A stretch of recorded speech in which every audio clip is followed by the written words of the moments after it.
Olá, novamente aqui no Talk Show, hoje com um convidado super especial, é o Fábio Voltz, é diretor de RH do Grupo Bora Brasil, formado pela integração das marcas Scala Cosméticos e Lola From Rio. Possui sólida trajetória executiva nas áreas de recursos humanos, gestão de pessoas, transformação organizacional, varejo de negócios, com atuação em empresas de destaque como Madeiro, Dudalina, Restock e Almeida Júnior Shopping Centers. É graduado em Direito, com especialização em Direito do Trabalho e MBA em Gestão Empresarial. Ao longo de sua carreira, tem liderado iniciativas de cultura, desenvolvimento organizacional e transformação de negócios. E a gente está muito feliz de receber ele aqui. Fábio, obrigada por ter vindo fazer parte do nosso Talk Show. Realmente, como a Regiane te apresentou, você tem uma carreira muito interessante, né? Além de uma carreira brilhante, uma carreira muito interessante, porque não é usual fazer o caminho e a trajetória que você fez, né? Começando pelo direito, com RH, depois pegando a área de negócios, sendo diretor de varejo, foi acumulando essas áreas, né, em empresas em grande transformação, um crescimento muito acelerado do Madeiro, né, durante alguns anos, a Veste, né, antiga Restock, numa reestruturação total, e ainda empreendedor, né, então sobra tempo. Pois é, e eu queria saber um pouquinho, queria que você nos contasse um pouco como todas essas atividades juntas fizeram o executivo que é hoje. Como que isso impacta nas suas entregas, na sua visão de pessoas, né? Olhando sob a ótica de pessoas nas empresas. Bom, primeiro é um prazer estar aqui, obrigado pelo convite, né? Bom, falando dessa trajetória, eu acho que todo mundo fala assim, como é que você fez, né, diferentes tipos de carreira numa mesma carreira? Eu acho que todas as experiências foram super válidas para construir experiência, visão, né? Principalmente trabalhar em empresa de dono, trabalhar em empresa de cujo acionista era o private equity ou empresas com executivos de mercado. E também empreender, né? Nada melhor do que você sentar na cadeira do empresário para entender as dores dele e também à frente de uma área de negócio para entender as dores do negócio. Porque muitas vezes a área de recursos humanos ela é muito de suporte e você acha que às vezes está integrado ao negócio, mas só sentando numa cadeira de negócio para você realmente sentir talvez a profundidade das dores do negócio. Então eu acho que tudo foram experiências muito legais, muito interessantes, inclusive advogar, né? Eu acho que eu advoguei aí pelo menos uns 7 anos e advogar também foi uma experiência que ajudou demais, né? O profissional, digamos, da área de recursos humanos que sou hoje, que é a área que eu mais gosto, e por isso que eu me voltei para essa área de novo. Depois de ter voltado e feito outras coisas, eu voltei para a área de recursos humanos, que é a que eu mais gosto. Pois é, porque você também liderou shopping centers, né? Então, foi superintendente de shopping centers. Então, você estava muito cuidando da operação como um todo, né? Não só da ótica de pessoas, mas cuidando da operação como um todo. Isso transformou ou mudou a sua forma de ver a área de pessoas? Porque você foi puramente RH antes e depois voltou, né? Hoje numa cadeia, lógico, numa empresa grande, numa transformação também. Mas isso mudou a sua ótica? Eu acho que mudou em parte, né? Eu acho que pessoas sempre foram o centro das atenções nas empresas, a essência, né, de um sucesso de uma empresa. Mas quando você atua numa área de negócio, por exemplo, de um shopping center, é como se fosse uma empresa, né, onde você comanda todas as áreas. Você comanda a área comercial, a área de operações e manutenção, você comanda a área financeira, controladoria, você comanda a área de pessoas. Então ali só me fez ainda valorizar mais o tema pessoas do que eu já valorizava. Né? Ali eu realmente, apesar de o foco ser muito comercial, num shopping center você tem que cuidar do mix de marcas, você tem que entender do mix, você tem que entender de locação, de ponto, de uma série de coisas, né? Mas ali você vê que realmente pessoas fazem a diferença completa no negócio, inclusive no shopping center, não só nele.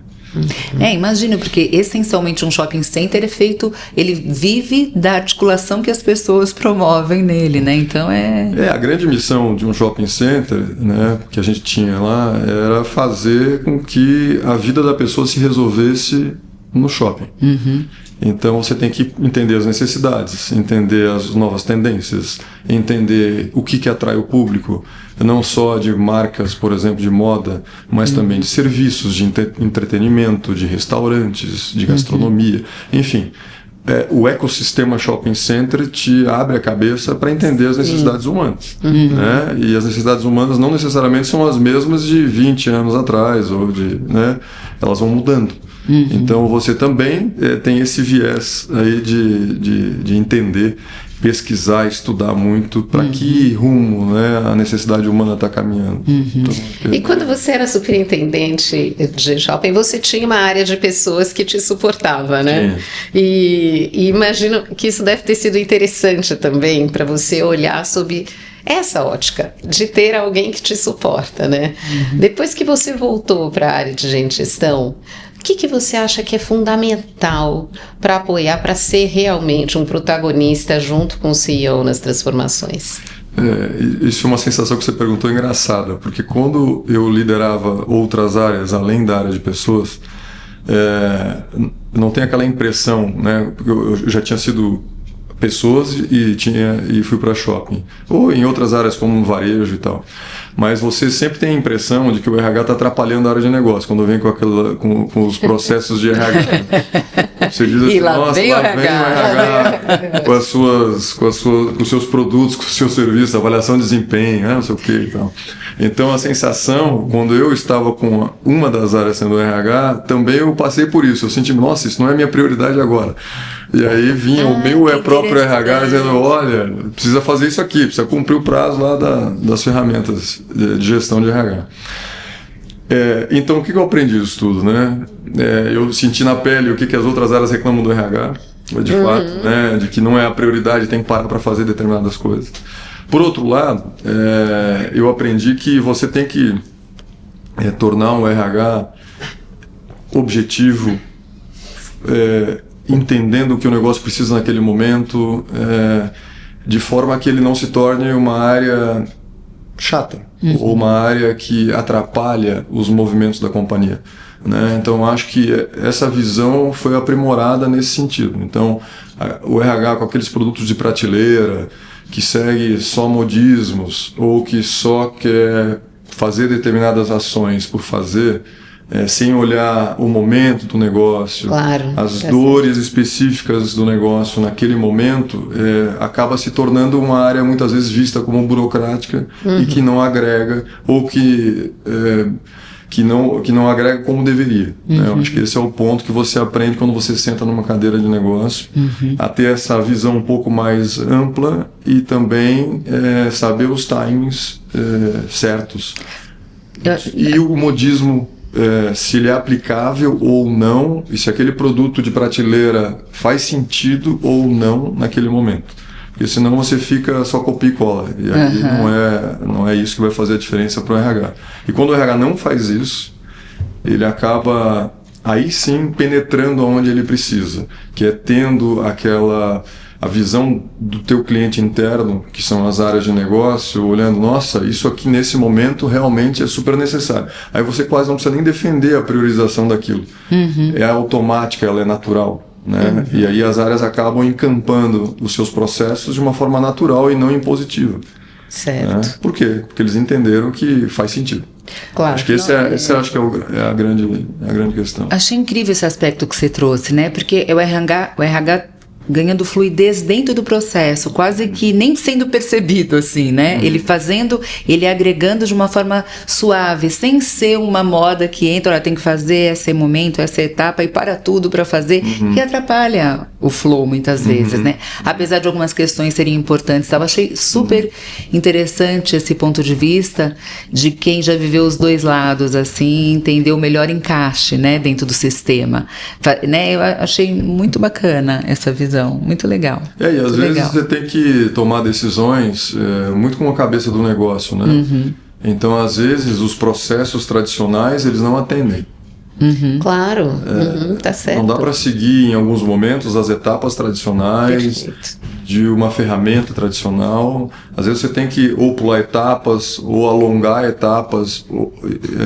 Existe muita customização de acordo com a necessidade do negócio. Então, assim, por mais que os negócios sejam diferentes, nunca uma receita vai ser a mesma para todos. Né? Então é igual ao médico, né? A receita pode ser a mesma, mas às vezes a dose inclusive é diferente. Então acho que o RH, como suporte ao negócio, ele tem que também entender, e quanto mais ele entende e mais ele se familiariza, mais ele dá a solução na dose certa. Então são decisões mais pragmáticas muitas vezes do que a teoria manda. Né? Então isso dá velocidade, isso dá vazão. Mas conseguir enxergar isso também é resultado de tudo que você viveu, né? Porque você viveu as dores de repente falar, olha, não é a hora de trazer isso para a mesa, né? Ou então, nossa, tá fazendo falta e de repente o meu RH, o meu parceiro não pensou nessa estratégia. Então acho que depois de ter vivido coisas tão diferentes, talvez fique muito mais fácil de você pensar em algo distinto, que às vezes nem é um processo tão usual de RH, mas que naquela dor, né, do momento pode fazer sentido. E às vezes até tem o oposto, né? Às vezes a empresa nem está pensando num processo X e você tem que meio que impor uma necessidade que às vezes a pessoa de negócio nem está enxergando. Então... também tem outro lado, né? Né? Às vezes você tem que tirar... ou seja, tem que recuar, mas muitas vezes você tem que acelerar. Então esse é o tipo de coisa que muitas vezes a pessoa fica num primeiro momento resistente em fazer determinada ação, mas logo em seguida ela percebe, não, realmente nós temos que parar a bola aqui e fazer o que precisa ser feito. Então essa sensibilidade, essa situação é que eu acho que agrega, e agrega muito, né? Então conviver com o empresário também te ensina muito. Certo. Né? Porque a postura do executivo ela é diferente do dono, né? Então às vezes a dor do dono te ensina demais. Claro. Né? E eu acho que essa trajetória, meu pai era empresário, então eu aprendi bastante com ele na minha vida inteira, então eu acho que a vida é feita de experiências, né? Acho que cada um aqui tem a sua. E se você conseguir absorver o máximo de experiências possíveis que você pode durante a vida, você vai se aprimorar sempre. Eu acho que esse é o segredo da vida, é ser o eterno aprendiz. Né? Ser o eterno aprendiz. Muito legal, muito legal. E aí agora, né, Fábio, você está vivendo um momento especial, diferente. Você tem duas empresas que se fundiram, que se uniram, né? São duas empresas fortes e muito diferentes ao mesmo tempo, que é a Scala e Lola from Rio, cada uma com a sua identidade, com as suas diferenças. E como fazer agora nascer uma cultura única, sem perder o que cada uma tem de essencial, de diferencial, e que foi o motivo delas existirem e chegarem até aqui, né? É um desafio bastante grande, né?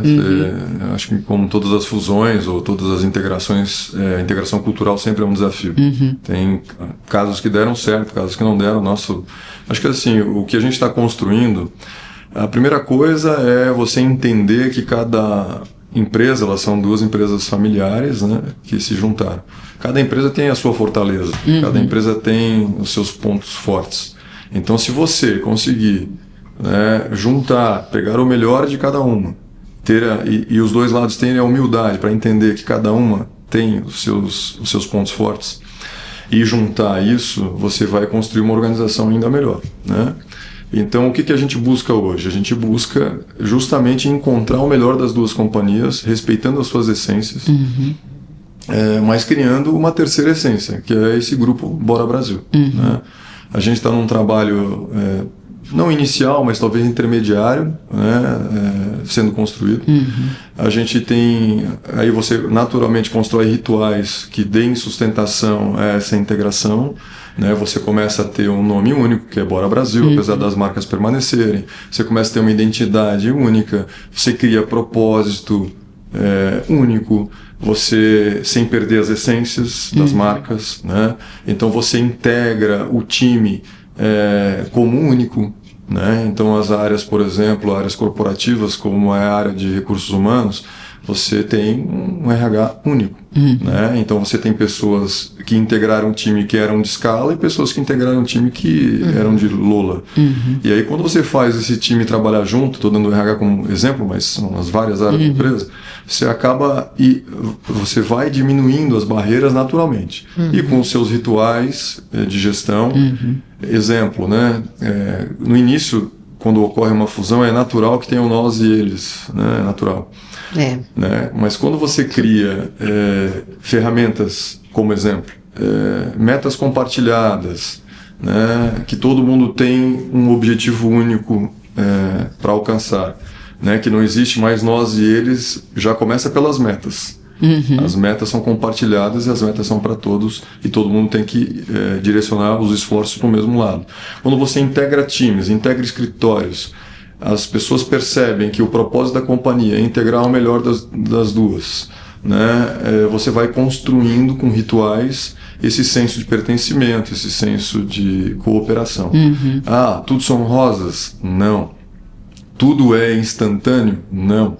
Mas você tem que ser gradativo e ter a sensibilidade para aí, como a gente falou antes, conduzir, né, de acordo com o momento, de acordo com as pessoas que estão. Mas, naturalmente, sempre vão ter algumas rupturas, algumas desavenças, Claro. É natural. Né? Mas eu acho que o importante é ter o saldo positivo de toda essa mudança que a gente está construindo. E, particularmente, eu estou bem otimista com tudo que está sendo feito e bem contente. Que bacana. E pensando nesse momento também, Fábio, qual que é o papel da liderança nesse processo? Porque não dá para delegar tudo para o RH, né? Alguns querem, né? Alguns querem, natural. Somos no endereço das empresas. Né? Mas o papel da liderança, eu sempre digo assim, o principal numa organização é a liderança, o principal são as lideranças, né? As lideranças são os porta-vozes, principalmente pelo exemplo, pela gestão pelo exemplo, que é o que é fundamental. Né? Então, o líder é o grande representante da cultura. Né? Então, se ele não tem muito enraizado qual é o propósito da empresa, quais são os valores da empresa, o que a empresa espera, transmitir isso de uma forma clara, fazer os rituais de gestão tradicionais, naturalmente as coisas não vão acontecer. Né? Então, o papel do RH é instrumentalizar a empresa, é criar os instrumentos necessários para a liderança, inclusive, mas quem faz a gestão das pessoas é o líder. Quem é o representante, quando as pessoas pensam, nossa, o que é a empresa para elas? Na prática, é muito mais o líder. O líder é a empresa. Né? Então, a gente tem um trabalho muito intenso, muito forte de preparação dessas lideranças, né? Para que elas façam o seu papel. E o seu papel é transmitir, garantir a cultura no dia a dia, né? Com uma forma clara e diante dos valores e estratégias da empresa que ela coloca. Então, parece simples, mas não é. Esse é um super desafio para o RH, né? Parece super simples, não é? É um desafio incrível e grande para o RH fomentar que a liderança tenha a disciplina desse tipo de execução, né? Mas aí eu acho que o RH ele ajuda demais no aspecto de ferramental, no aspecto de suporte e direcionamento, né, do que fazer e do que não fazer. Então isso dá uma segurança maior para as lideranças, né? Eles ficam mais confortáveis. É verdade, sem dúvida, entendi. Muito legal. Muda bastante. Muito bom. Bom, e com toda a transformação que a gente vem vivendo de IA, da importância dos dados, do quanto a gente pode aproveitar também, né, o quanto a IA vem trazendo de benefícios e dores para o negócio. Né? Como é que você vê o papel de RH? E aí, IA é só um item, mas de toda a transformação que o mundo vem passando e o varejo, né? O varejo, desde a pandemia, se reinventou completamente, né? Como é que você vê o papel do RH nessa transformação? Eu acredito que a gente ainda está iniciando o tema IA, né? Eu acho que nós ainda estamos numa fase muito embrionária do tema. As evoluções elas estão de uma projeção estratosférica de mudanças, né? Para quem lida com a IA hoje, é surpreendentemente incrível o que ela entrega, o que ela faz. É incrível. Eu fico cada vez mais assim, impressionado com a evolução e com a rapidez dessa evolução. Então a gente ainda é um aprendiz nesse assunto. Totalmente. Eu acho que a sociedade como um todo ela vai, nos próximos 5 anos, atingir patamares que nós nem sabemos ainda. Tem razão. Então, mas olhando hoje, sem dúvida, você tem que estar inserido nesse meio, né? Como profissional, né? Acho que em qualquer área, não é só na área de recursos humanos. Você tem que estar, você tem que aprender, você tem que se aprimorar, você tem que saber usar a IA a seu favor, né? Porque o que ela ganha de eficiência, o que ela traz de resultado é num patamar muito diferente do que a gente estava acostumado, né? Então, naturalmente, o RH nesse papel ele tem que mergulhar, não é nem estudar, é mergulhar, né? E se manter mergulhado, porque como as mudanças vão acontecer de forma muito rápida, o que hoje está assim, muito além do que a gente imaginava, daqui a um ano já vai talvez se tornar obsoleto ou, Com certeza. ou um outro patamar quântico de evolução. Com certeza. Né? Então, como todas as áreas, o RH é mais uma que vai ter um desafio grande de se manter muito, muito mergulhado nesse tema, de forma ao quê? De forma a estruturar todos os seus subprocessos, estruturar toda até a sua estratégia, né, de necessidades humanas que eu comentei lá no início, que com isso as necessidades humanas também vão ser ajustadas, né, e a gente vai ter que estar sempre muito, muito atualizado e usando a favor sem perder a humanização, né? Eu acho que esse o grande desafio é você equilibrar, né, o que as ferramentas mais modernas trazem para você, mas sem perder a essência do tratamento humanizado, das relações humanas, que isso, ao meu ver, nunca vai acabar. Né? E sempre o ser humano tem essa necessidade. Essa é uma necessidade básica. Esperamos, né? Esperamos. Nunca vai acabar. Esperamos. Mas a minha crença é que não. Até do ponto de vista de capacitação das pessoas, né, Fábio? Porque a capacitação muitas vezes é uma iniciativa do RH. Lógico que existe a iniciativa própria e isso a gente, né, é esperado do líder, do profissional, independente do nível que ele está, que ele se capacite, mas existe uma capacitação coletiva e que também é mais um desafio para a IA, porque além dos processos internos, o letramento da liderança e das pessoas, dadas as diferentes medidas, né? Como é que você vê isso? Para você ter uma ideia, né, agora na nossa empresa, o assunto é tão importante para a empresa que a gente tem um acompanhamento de projeto de IA corporativo, inclusive perante os acionistas, onde a gente está estruturando toda essa árvore estratégica focada nisso. Isso é muito grande, né? A gente está desde licenças para vários níveis da organização, treinamentos para as pessoas saberem usar ou melhor usar, mas nada melhor do que a praticar para você ir se aprimorando. Então a gente está com um trabalho de licenças, um trabalho de inteligência por trás também, com uma consultoria especializada nisso, né, onde a gente deve caminhar a passos largos nessa evolução corporativa. Então é um trabalho da área de transformação que nós temos lá, somado com a área de RH e todas as diretorias envolvidas. Perfeito. Tem pautas semanais, com pautas mensais de reporte ao conselho. Isso é só para entender como é que é dada a importância nesse assunto nesse momento, e o que eu acredito que eu tenho visto e muitas empresas estão fazendo o mesmo. E quem não fizer, ao meu ver, vai ficar realmente talvez um pouco atrás nas entregas que precisam ser feitas. Né? É a transformação dentro da transformação. E a velocidade é o que assusta, né? Exato, e eu acho que e tudo que a gente está vivendo globalmente, né? Porque a gente tem um cenário de guerras, um cenário de instabilidade, um cenário político, né, assustador, né, no Brasil. Então, quando a gente pensa nas complexidades todas que os negócios estão passando, né, o que você acha que diferencia os líderes que realmente vão estar à frente dos líderes que não vão fazer tanta diferença? Eu acho que a gente vai evoluindo com o tempo, né? E eu acho que uma característica de quem vai adquirindo experiência, talvez, é simplificar ou tentar simplificar ao máximo as ações, o que precisa ser feito, né? Porque às vezes a gente transforma algumas coisas numa grande complexidade e aí você não acha nem mais o fio da meada, você não acha nem mais o fim. Então a gente pega às vezes muitos problemas complexos e tenta simplificar ao máximo, para que isso fique mais fácil para as pessoas também saberem o rumo, saberem a direção, né?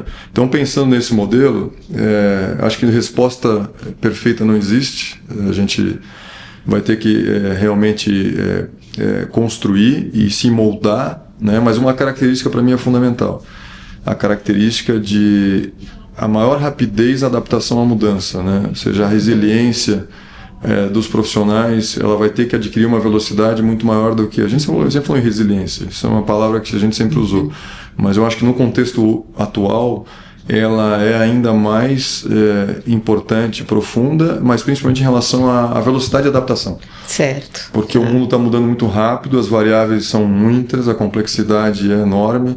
Então, se você não conseguir enxergar, até antever alguns movimentos, você acaba perdendo tempo ou perdendo entrega, né? Então, na minha visão, pelo menos, eu acho que nesse mundo atual e cada vez mais, a capacidade de adaptação rápida às mudanças, ela é talvez o principal que os profissionais terão que ter, ou que já têm que ter, né? Nem que terão, tem. E o aprendizado contínuo, né? A rapidez do aprendizado, a humildade para aprender cada vez mais, né? Isso. Quando eu coloquei essa questão da adaptação à mudança rápida, envolve tudo isso. Envolve tudo isso. Envolve você aprender o tempo todo e cada vez mais rápido, envolve você se adaptar, envolve você ter humildade para saber que você tem tudo a aprender, né? Por isso que a música que eu levo sempre para minha vida é aquela música do Gonzaguinha, que é O Eterno Aprendiz. O Eterno Aprendiz. Então, a beleza de ser um eterno aprendiz. Então, acho que essa é a essência que vigora e que vai vigorar nos próximos anos e muito. Porque o aprendiz ele se permite a se reinventar, renovar, né? Não ficar preso no status quo, que é difícil, né? E quando você muda, Regiane, de área, né? Acho que os profissionais que vão mudando de área, você acaba voltando a ser o estagiário na área. Então, assim, é incrível, né? Você, né, que estava comentando das suas experiências em outras frentes, né, de atuação e tal. Mas quando você se depara com algo novo, você parece que volta no tempo e voltou a ser um aprendiz, né? E aí você tem que de novo se aprimorar e se aprimorar. Eu estou vivendo isso, né? Porque eu estou sentada nesse outro lado da mesa também. É a nova carreira da nova carreira. E nós somos contemporâneas, né? Assim, a gente teve uma formação em paralelo, mas dentro de RH e tudo mais. Só que é tão diferente esse momento que eu estou vivendo que muitas vezes eu me sinto a aluna da Renata, né? Porque ela conhece uma cadeira que eu não tinha sentado ainda. E esse sentimento, mas ao mesmo tempo é tão gostoso, né? Porque você voltar a ser criança e aprender nesse cenário é muito desafiador e gostoso, porque te reestimula, né? Gera sensações em você que não existiam mais, né? Acho que é disso que você está falando. E o Fábio deve ter vivido isso também nas transformações que ele passou. Dizem que isso rejuvenesce, né? Rejuvenesce o cérebro, pelo menos. É verdade. Outro dia a nossa outra sócia falou assim: vocês estão conversando que parecia assim uma menininha falando com a professora, assim, né? Foi tão engraçado. Não, né? e são práticas diferentes, né? No fim, hoje a gente tem entregas aqui na Soul, que eu falo para a Lúcia, poxa, eu sou sócia da Lúcia desde 2005, e a gente faz hoje algumas entregas. Eu falo assim: Lúcia, não tenho a menor ideia como é que a gente vai fazer isso, que bom que a gente tem a Regiane, porque ela traz um arcabouço completamente diferente do que nós tínhamos, né?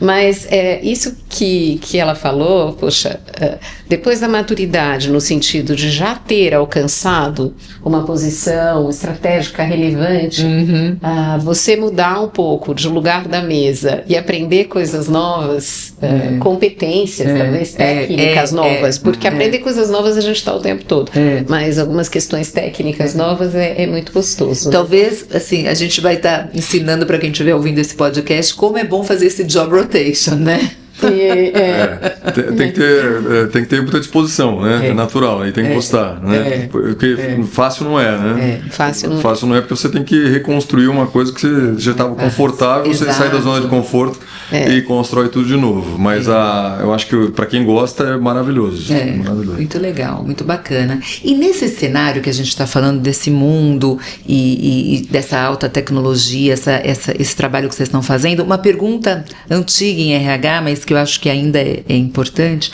como o RH, ele realmente é estratégico, pensando como ele toma decisões de negócio e não só lança mão de boas práticas de RH. Eu acho que linka bem com aquele tema que a gente estava falando antes, né?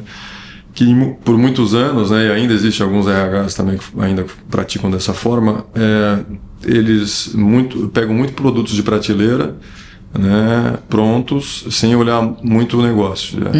Temos que ter isso, temos que ter aquilo, só como se fosse um checklist de necessidades. Mas não necessariamente a organização está pronta para todos esses produtos e das fases desse produto.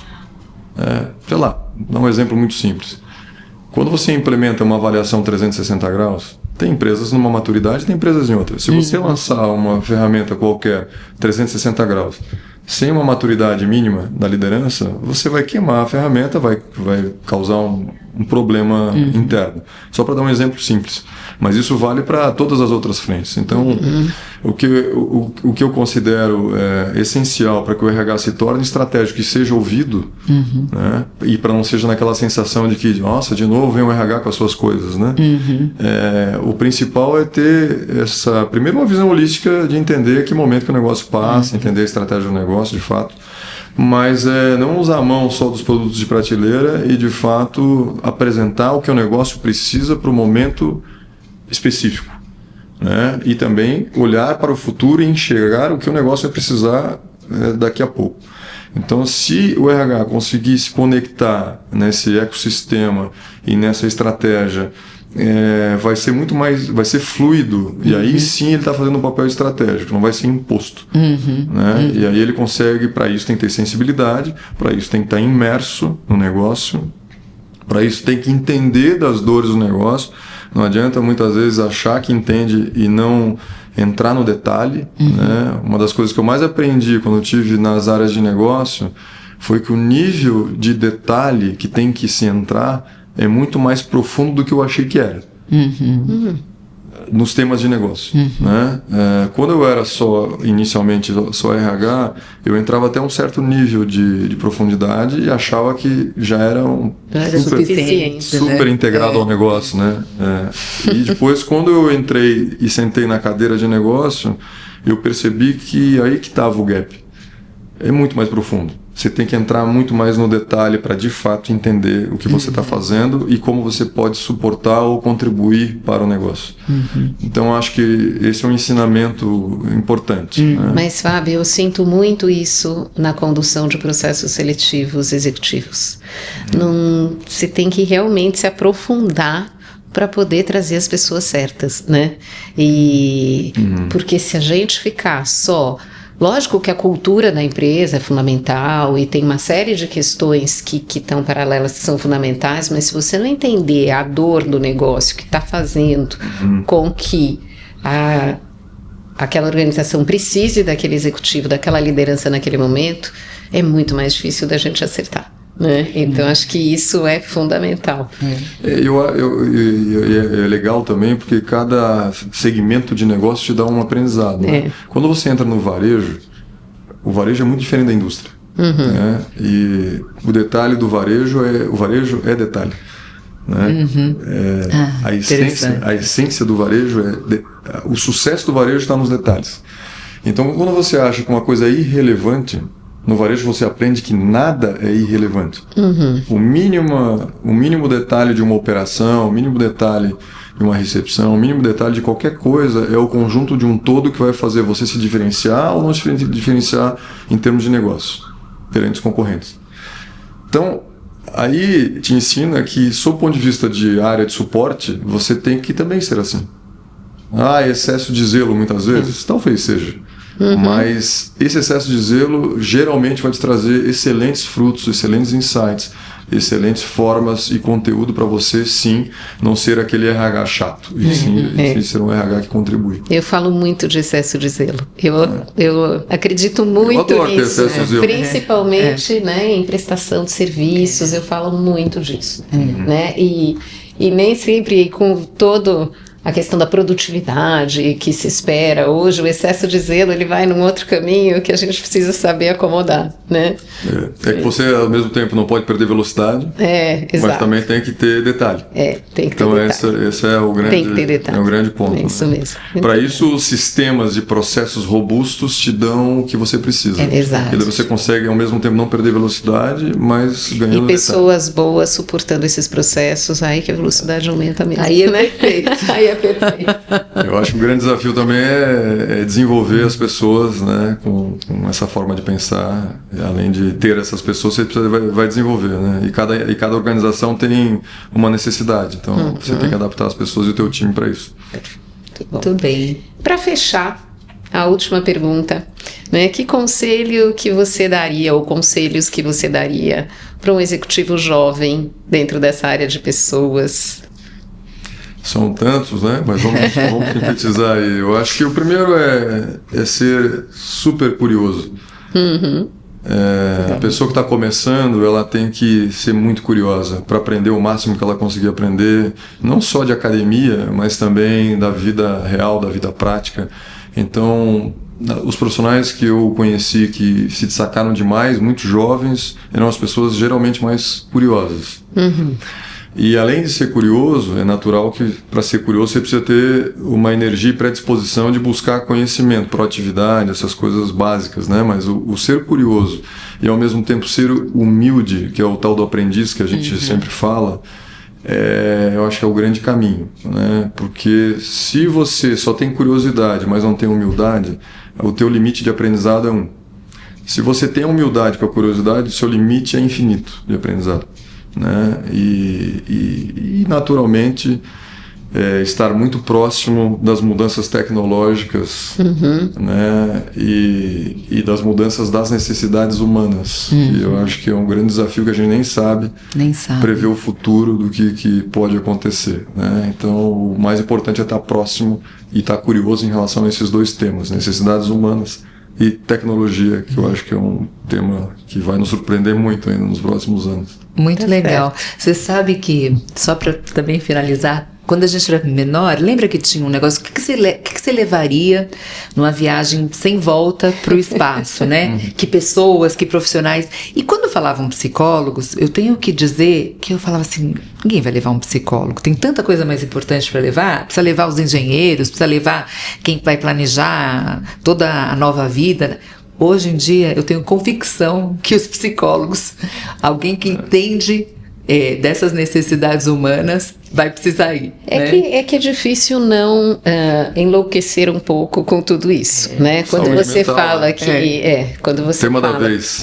Tema da vez. E quando só...